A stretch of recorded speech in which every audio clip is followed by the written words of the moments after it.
Hey guys, welcome back to the Sports News Analysis YouTube channel. And as I've been doing here the last couple days, really focusing on, the NFL draft and free agency. And more importantly, every night I'm going to take some time to put two videos up, one for the draft and one for free agency, to decipher through the different rumors that have circulated during the day. Look, these publications, these media types have a lot of space to fill.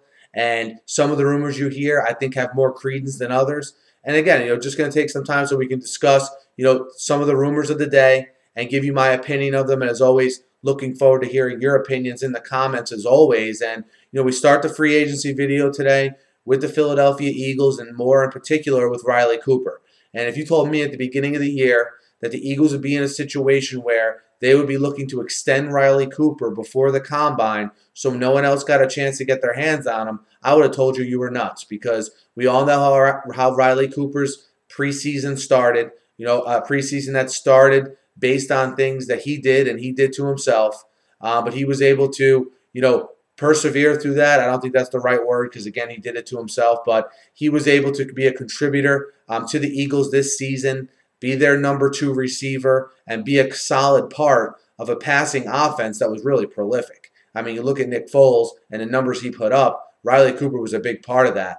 And, I think the Eagles, the rumors of them trying to extend him before the Combine, I think really make a lot of sense, because it's really going to determine the game plan they go into the offseason with. Because remember, he's the free agent and so is Jeremy Maclin. So as of right now, the only player they'll have under contract that was a significant contributor for them at receiver is Deshaun Jackson. So if they can get Riley Cooper done before the Combine, I think it would be in their best interest.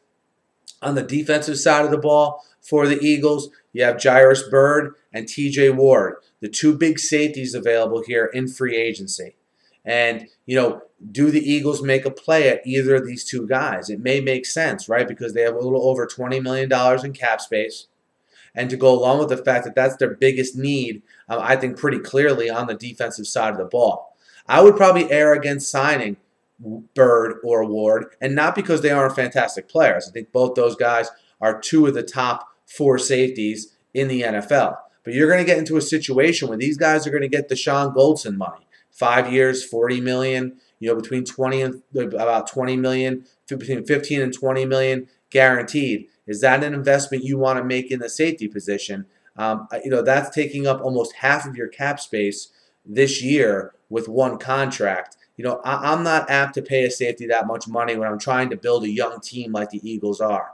And a lot of these young players in the coming years, they're going to have their payday waiting. Nick Foles comes to mind. Okay, so I think really not overspending on positions you don't have to, probably not the best strategy. You have guys like Chris Clemens or Mike Mitchell on the market, and especially Clemens, who I really like, will come at a little bit of a discount, certainly from a Ward or Byrd, and I think can be close to as productive as those guys. Certainly not as good as those guys, but I think, again, can really contribute and be an asset and certainly an upgrade over what the Eagles had last year. We transitioned from the Eagles to the Giants and Jason Pierre-Paul. After the Giants won the Super Bowl a couple seasons ago, you had a situation where Pierre-Paul was coming off a 16.5 sack season, and you thought a big extension for him, was going to be, an afterthought, something that was definitely going to happen.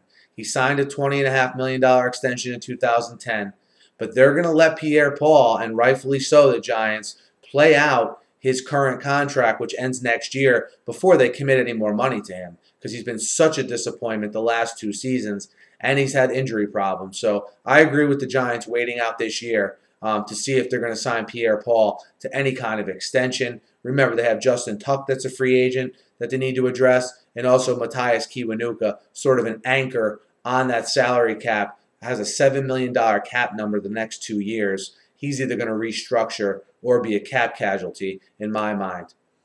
Staying in the NFC, and some big news today was that Asante Samuel was cut by the Atlanta Falcons, and not too much of a surprise when you look at his cap number, but he's one of these guys, a veteran corner, that I think there will be a market for. Maybe not right up front in free agency, and maybe not within the first couple days of free agency, but I think as free agency goes on, okay, maybe even a little bit after the draft, teams that need a veteran cornerback as a number 2, let's say, that are in a position where they're a team that's a winning team projected to be in the mix next year, and they need that one more piece that they can give a 1-year, $5-6 million deal to. I think that's when you see Samuel, a market develop for him. And you have the usual suspects. The Broncos could use help in the secondary. Certainly the Patriots as well. Those are teams that'll surface.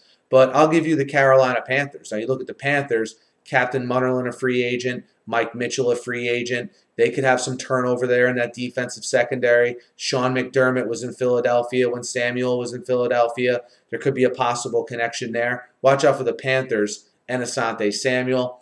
And last but not least here, guys, Brian Orakpo. Brian Orakpo, if you watched my video where I discussed the needs in the draft for the Redskins, I had mentioned the fact that, Orakpo and D'Angelo Hall would probably be the only 2 free agents, if I'm the Redskins, that I even think of bringing back. And, they are in talks with Orakpo. And Orakpo's 27, was injured last year, still had 10 sacks, though. Has about, I think it was about 39.5 sacks in 60 career games, I believe, with the Redskins. He's going to demand a big money contract. I don't think there's any doubt about that. I fully expect that to be the case. Even though he's been banged up the last couple of years, he's a guy who can rush the passer. He's good. He's good enough in coverage. He's a good all-around linebacker, and his best attribute is rushing the passer. So if the Redskins, if they can't agree to an extension with him, I fully believe that they're going to franchise him. There's no way they're going to let him hit free agency because the offer that he'll get will probably be too much for the Redskins to match. They'd rather get a long-term deal done so they can save with his cap number than rather franchise him and have him at a huge cap number. But either way, they have the space to make either deal fit, and I fully expect them to get something done with Orakpo and, again, with that franchise tag to fall back on. Guys, let me know what you think of these rumors that came out today regarding free agency or any ones that I might have missed that you want to comment on. Hit me up in the comments. Hit me up on Twitter. If you're new to the channel, guys, be sure to subscribe. Doing tons of NFL draft and free agency stuff all off season. So be sure to subscribe. It's completely free. Have a great night.